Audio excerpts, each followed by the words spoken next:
Hello मेरे प्यारे बच्चों, चलो आपकी डिमांड पर मैं फिर आ गई हूँ आपके साथ। अकाउंट्स का हम करेंगे पेपर नंबर 2। आप सोचोगे मैम वापस अकाउंट्स पेपर नंबर 2 पे कैसे आ गए, हम तो मार करके पेपर नंबर 6 पे पहुंचे थे इतने सब कुछ करने के बाद।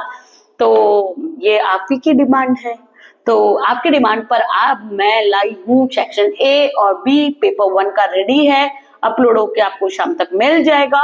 और हम कर रहे हैं पेपर 2 का सेक्शन ए।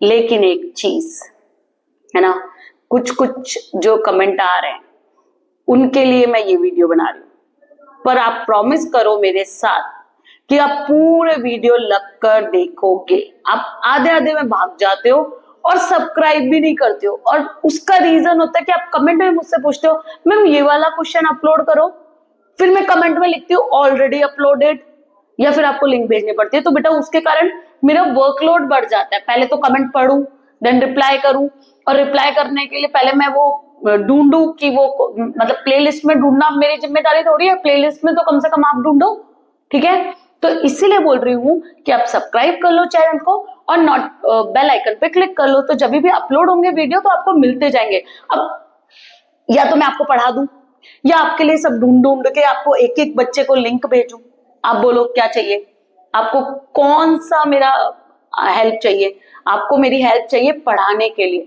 तो मैं अपनी ऑफलाइन क्लासेस को थोड़ा बहुत कॉम्प्रोमाइज करके अगर आपको पढ़ा रही हूँ टाइम इधर उधर सेट करके, तो आप एटलीस्ट सब्सक्राइब करो, बेल आइकन पे क्लिक करो और लगकर मेरे वीडियो देखो, ठीक है। इससे आपके डेफिनेटली आप पढ़ो। कमेंट्स में कुछ बच्चों के मैसेज आ रहे हैं कि ma'am I scored 84 85 due to your आपकी हेल्प के कारण, ड्यू टू योर हेल्प, तो आपको अच्छा लगेगा, ठीक है। अब प्रॉमिस करो कि मैं आपके कमेंट पर सेक्शन ए और बी बना रही हूं, तो आप मेरे चैनल को सब्सक्राइब करोगे, ठीक है, ओके, और लगकर देखोगे।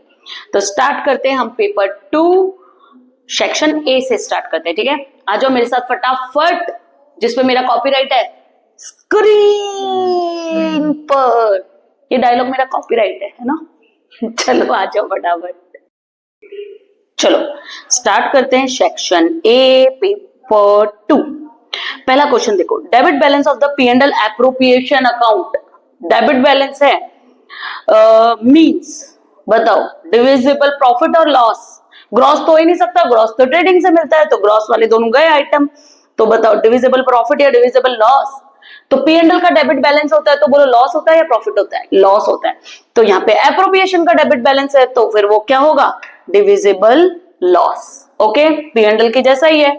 चलो नेक्स्ट आ जाओ, what is the interest on partners capital for a partner पूछा है, फर्म के लिए नहीं, फर्म के लिए expense. Interest on partners capital firm के लिए खर्चा होता है, क्योंकि आप P&L के डेबिट साइड दिखाते हो, तो पार्टनर के लिए इनकम, तो एन इनकम, क्योंकि आपने कंपनी में पैसा लगा रखा है, आप ओनर हो, पार्टनर हो फर्म के, आपने कंपनी में पैसा लगा रखा है। अगर आपने कंपनी में पैसा लगा रहा है तो कंपनी आपको उस पर इंटरेस्ट देगी। आप पार्टनर हो तो मैं कंपनी से इंटरेस्ट का पैसा लूंगी, तो इंटरेस्ट ऑन कैपिटल, और वो पार्टनर के लिए क्या बन जाएगी, इनकम बन जाएगी, ठीक है। Which method is appropriate for computation of goodwill when every year profit is increase? अगर हर साल प्रॉफिट बढ़ रहा है तो आप उनको सही गुडविल निकालने के लिए क्या करो, उनको वेट दे दो, तो होगा वेटेड एवरेज, ठीक है। क्योंकि आप उनको प्रॉपर वेट देते जाओ तो फिर जो आपका वैल्यू निकलेगी दैट इज मोर एप्रोप्रिएट। ऐसा नहीं है कि उसमें सिंपल एवरेज नहीं निकाल सकते या कंपाउंडेड ग्रोथ रेट नहीं निकाल सकते, निकाल चारों सकते हैं, वो बात नहीं है, बात है कौन सा बेस्ट होगा, तो वेटेड एवरेज बेस्ट होगा, ठीक है। Next, goodwill is dash when individual skill is important। अच्छा, इंडिविजुअल स्किल इज इंपॉर्टेंट यानी जैसे मान लो कोई हॉस्पिटल है, वहां पे हर डॉक्टर का इंडिविजुअली नॉलेज, इंडिविजुअल स्किल जरूरी है, तो वहां पे हॉस्पिटल के हालांकि गुडविल बढ़ती है ऐसा नहीं है, लेकिन विच इज इंपॉर्टेंट पूछा, ज्यादा जरूरी, तो इंडिविजुअल होगा तो वो गुडविल वहां पे क्या होगी, जीरो होगी। तो goodwill is zero when individual skill, क्योंकि वो पर्टिकुलर डॉक्टर नहीं होगा तो आपके पास क्लाइंट पेशेंट आएंगे नहीं, तो हॉस्पिटल के नाम से पेशेंट नहीं आ रहे, डॉक्टर के नाम से पेशेंट आ रहे, तो डॉक्टर की एक्सपर्टाइज ज्यादा इंपॉर्टेंट है, तो वहां पे गुडविल क्या होती है, जीरो होती है। In which ratio is profit and loss of revaluation account distributed between the partner. तो इन विच रेशो, बताओ बताओ फटाफट, रिवैल्यूएशन अकाउंट का प्रॉफिट किसमें डिस्ट्रीब्यूट होता है? ओल्ड प्रॉफिट शेयरिंग रेशो में। तो मैंने बताया पुराने पार्टनर्स में पुराने रेशो में बांट दो रिवैल्यूएशन का अकाउंट, ठीक है? तो old profit sharing ratio. Next आ जाओ, at the time of reconstruction of partnership firm investment are shown at dash in the balance sheet after revaluation. Revaluation के बाद इन्वेस्टमेंट को, रिवैल्यूएशन कर ही क्यों रहे हो? जिन एसेट की वैल्यू बढ़ी, जिनकी कम हुई, तो नई बैलेंस शीट में एसेट और लायबिलिटी उसी अमाउंट से आनी चाहिए, इसलिए तो रिवैल्यूएशन कर रहे हैं। तो वो किस पे आएगी? मार्केट वैल्यू पे। तो 6 का आएगा मार्केट वैल्यू, ठीक है, नई बैलेंस शीट में, इसलिए तो आप रिवैल्यूएशन रिकंस्ट्रक्शन करते हो, ठीक है? चलो नेक्स्ट, एज पर अकाउंटिंग स्टैंडर्ड 26 डैश गुडविल। तो मैंने आपको बताया कि दो तरीके की गुडविल होती है, सेल्फ जनरेटेड गुडविल या और एक परचेज गुडविल, जो आपने खुद ने मेहनत करके बिजनेस बड़ा किया है, अब आपका मार्केट में नाम बन गया है, तो ये होती है सेल्फ जनरेटेड गुडविल। एक होता है किसी का बैठा बैठाया बिजनेस आप खरीद रहे हो, तो आप उसको सिर्फ एसेट के लिए पैसे नहीं देते, आप उसको गुडविल के लिए भी पैसे देते हो। क्यों? क्योंकि वो व्यक्ति उतनी मेहनत करके एक नाम बना चुका है, एक रेपुटेशन बना चुका है मार्केट में, तो वो एसेट के ऊपर कुछ एक्स्ट्रा पैसा आपसे और लेता है, और वो पैसा होता है उसकी गुडविल का। तो इसको बोलेंगे परचेज गुडविल, क्योंकि आपने उसके सामने क्या दिया? उसको पैसा दिया है वो गुडविल खरीदने के लिए। तो यहाँ पे ये बोल रहा है, कहा गया एज पर अकाउंटिंग स्टैंडर्ड कौन सी बुक में शो नहीं करते?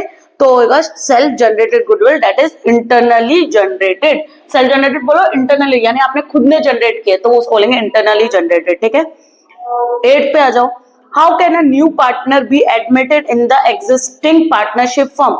नया पार्टनर कैसे आप लेते हो पार्टनरशिप फर्म में, कैसे बुलाते हो? न्यू पार्टनर को एडमिट कैसे कर सकते हो? तो पहला बोला है all existing partner decided unanimously to admit a new partner. नहीं, यूनानिमसली मतलब मोर देन 75% मेजर वोट देकर, यानी इसको बोलते हैं जब यूनानिमस रिजल्ट होता है, इसका मतलब मेजर। तो मेजर नहीं, सारे पार्टनर हाँ बोलते हैं तब होता है, तो यूनानिमस रिजल्ट से नहीं होगा, ठीक है?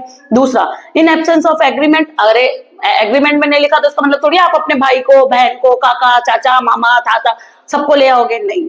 नेक्स्ट, एज पर the provision in partnership deed for admission. हाँ, पार्टनरशिप डीड में जो प्रोविजन लिखे गए हैं आपको वो फॉलो करना ही है, ठीक है? चलो नेक्स्ट आ जाओ, when only old profit sharing ratio is given at the time of retirement of a partner। हाँ, तो एक लाइन याद आई, सिर्फ ओल्ड दे रखा है तो रिटायरमेंट के केस में तो टपली मार न्यू निकालते हो, उसको भगा देते हो, जो बचता है वो न्यू रेशियो बच जाता है। और याद करो, मैंने आपको किसी ना किसी चैप्टर में एक बार सॉल्व करके भी बताया था कि आप टपली मार के हटा दोगे। तो देखो मैं लिख के बता दूं, ओल्ड रेशियो मानो था मेरा 1:2:3, ठीक है? अब तब सी जा रहा है, ये ABC है, अब सी जा रहा है तो 3 चला गया, तो न्यू रेशियो आपका बच जाएगा 1:2। तो वो क्या पूछ रहा है हमसे, देखो क्या पूछ रहा है, eight the time of retirement of a gaining ratio of the remaining partner. तो गेनिंग रेशियो भी यही आएगा अल्टीमेटली 1:2। करके देख लेना कैसे करोगे, कैसे करोगे? ओल्ड रेशियो माइनस, नहीं न्यू बड़ा है ना, new ratio minus old ratio, तो गेनिंग रेशियो निकाल के देखना इसमें फॉर्मूले में, तो आप लिखना new ratio minus old ratio, करके देख लेना, तो आपका अल्टीमेटली यही आएगा। ओके, तो आंसर होगा इसका ओल्ड रेशियो, ठीक है? 9th का आंसर होगा ओल्ड रेशियो। चलो ना, how many methods are for there for calculation of dissolution of partnership, फटाफट बता दो। How many methods are given in the book? I think 2 given होंगे, तो ये एक बार दोबारा देख लेना, 2 ही गिवन होंगे। चलो next, in which account balance of general reserve is transferred eight the time of dissolution of a firm. तो जनरल रिजर्व का याद करो कौन कौन सी चीजें पार्टनर्स में बढ़ती है eight the time of dissolution. तो जनरल रिजर्व भी तो बढ़ता है, वेरी गुड। तो किस में बढ़ जाएगा? पार्टनर्स कैपिटल में। तो at the time of to which account balance of a general reserve transfer at the time of dissolution, तो पार्टनर्स कैपिटल में। देखो इसमें ना भले MCQ है, 20 मार्क्स के होते हैं, लेकिन उसमें से 5 से 6 क्वेश्चन आपके प्रैक्टिकल से रिलेटेड होते हैं, तो आप थोड़ा कॉमन सेंस दिमाग लगाना कि उसमें प्रैक्टिकल में आप क्या करते हो। तो आप जनरल रिजर्व पढ़ा होता है तो आप क्या करते हो, पार्टनर्स में डिस्ट्रीब्यूट कर देते हो, ठीक है? चलो, इन इंडिया से भी, हाँ 1991 में, स्टैब्लिश हुआ था, ठीक है। वो अभी से आगे वाले पेपर में हमने पढ़ाई था, सेबी एक्ट 1991, वो मुझे याद था। चलो, when shares are forfeited then amount called up on forfeited share is, बोलो फटाफट। अच्छा, कॉल्ड अप, कंपनी ने जितनी मांगी है वो कहां ले जाते हो, तो फॉरफिटेड के एंट्री क्या करते हो, equity share capital account debit, है ना, टू शेयर फॉरफिटेड, और जो नहीं चुका है उसके नाम से। तो जितना कंपनी ने मांगा है, तब इसीलिए तो हर क्वेश्चन में लिखा होता है शेयर जो आपने फॉरफिट किया है वो फुल्ली पेड अप है, फुल्ली कॉल्ड अप है ना।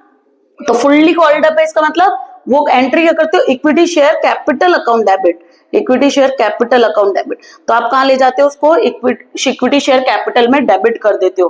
तो डेबिटेड, ये दी है, डेबिटेड टू शेयर कैपिटल, ठीक है। समझ में आया ना, फोरफिटेड में मत कर देना, फोरफिटेड में तो वो पैसा आता है जो शेयर होल्डर देते हैं।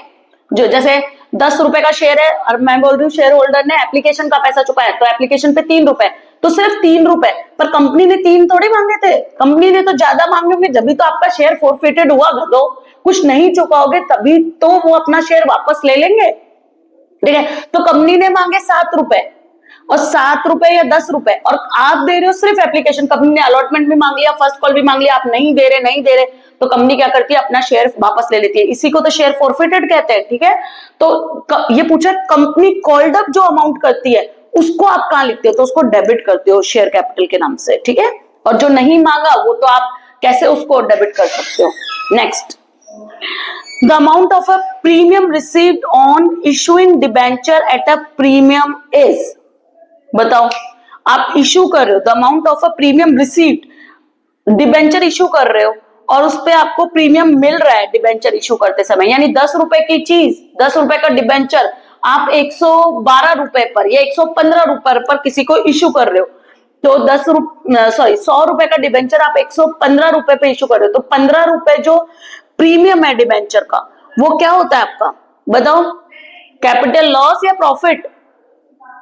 रेवेन्यू तो हो ही नहीं सकता, वो तो ऑपरेटिंग थोड़ी है, कैपिटल से रिलेटेड है, तो कैपिटल प्रॉफिट। प्रीमियम का पैसा है, आपको मिल रहा है ज्यादा, डिस्काउंट पे करोगे तो कैपिटल लॉस, और अगर प्रॉफिट प्रीमियम पे करोगे तो कैपिटल प्रॉफिट, चाहे इक्विटी का हो चाहे डिवेंचर का हो।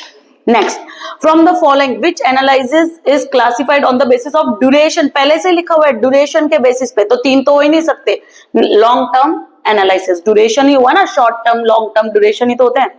चलो next, in a company amount of saved revenue of a previous year is 8 lakh in which current year's increase rate, अच्छा देखो, पहले वाला जो आपका पेपर ए था उसमें करंट ईयर का बैलेंस दिया, इसमें प्रीवियस ईयर का बैलेंस दिया, और वो इंक्रीज हुआ है 12.5% से, तो 8 लाख का प्लस कर देना 12.5 और फिर परसेंटेज का साइन दबा देना, ऐसे भी कर सकते हो, या आप ऐसे करो 8 लाख प्लस 8 लाख का 12.5%, है ना। और कैलसी में करोगे तो आप डायरेक्टली भी कर सकते हो, ठीक है। तो 8 लाख प्लस 12.5% करोगे, सीधा डायरेक्ट आंसर आ जाएगा आपका 9 लाख रुपए, ठीक है। और ऐसे करोगे तो पहले 8 लाख का 12.5% निकालो, 8 लाख का 12.5% निकालो, 1 लाख आएगा, फिर 8 लाख में 1 लाख प्लस कर दो तो 9 लाख आंसर, ठीक है। To arrive at a liquid asset which of the following is deducted from current asset, liquid asset पे पहुंचने के लिए करंट एसेट में से क्या माइनस करना पड़ता है, बोलो बोलो बोलो, current asset minus stock, very good, ठीक है।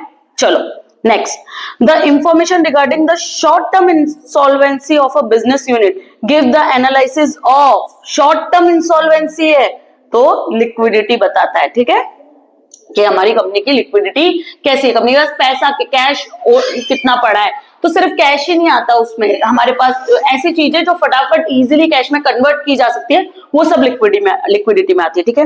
Next, which of the following transaction is always transaction of operating activity, तो ये हमेशा ऑपरेटिंग एक्टिविटी होती है, तो देखो इंटरेस्ट लोन पे किया, डिविडेंड पे किया और डिविडेंड पेड है, ये सब तो इन्वेस्टिंग एक्टिविटी है, हमने कहीं को किसी को लोन दे रखा था, या हमने किसी से पेड है तो हमने किसी से लोन ले रखा था, तो लोन लिया क्यों है, बिजनेस को चलाने के लिए, तो वो इन्वेस्टिंग एक्टिविटी हुई है ना, मतलब आप उसमें माइनस करते हो क्योंकि पेड है इंटरेस्ट, ठीक है। डिविडेंड रिसीव्ड, वो भी आपने किसी कंपनी के शेयर वगैरह ले रखे होंगे तो आपको मिले हैं, तो वो भी इन्वेस्टिंग है। और डिविडेंड पेड, यानी आपकी कंपनी के शेयर किसी ने खरीद रखे होंगे तो आपको डिविडेंड क्या करना है, पे करना है, तो ये फाइनेंसिंग है। तो बचा क्या, सैलरी एक्सपेंस, ठीक है। Salary expense is your answer. Last but not the least, क्योंकि इसके बाद हम करेंगे पेपर सेक्शन नंबर बी, अभी नहीं करेंगे, नेक्स्ट, इसी के बाद नेक्स्ट वीडियो देख लेना, सेक्शन बी मिल जाएगा। पर बच्चों लगे रहो मेरे साथ, ठीक है, इसलिए पहले बोल रही हूँ, subscribe my channel, bell icon पे क्लिक करो और पूरे लंबे वीडियो देखते जाओ, और प्लीज अपने दोस्तों के साथ भी शेयर करना। चलो, आपको अच्छा लगे तो please share with others also.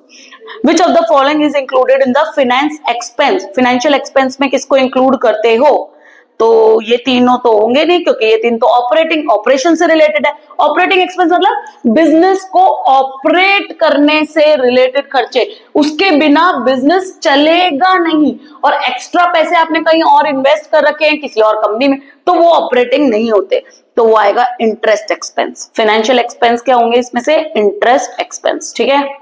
तो here is all the solutions. So click लेना है आपको, तो एक काम करो, लो ले लो, धीरे धीरे चलाती हूँ, लेते जाओ, स्क्रीन रिकॉर्डर कर लो, चलाऊं, लो, आगे चलाऊं, लो, ठीक है। और पर पसंद आया तो लाइक और सब्सक्राइब करना मत भूलना, और प्लीज शेयर।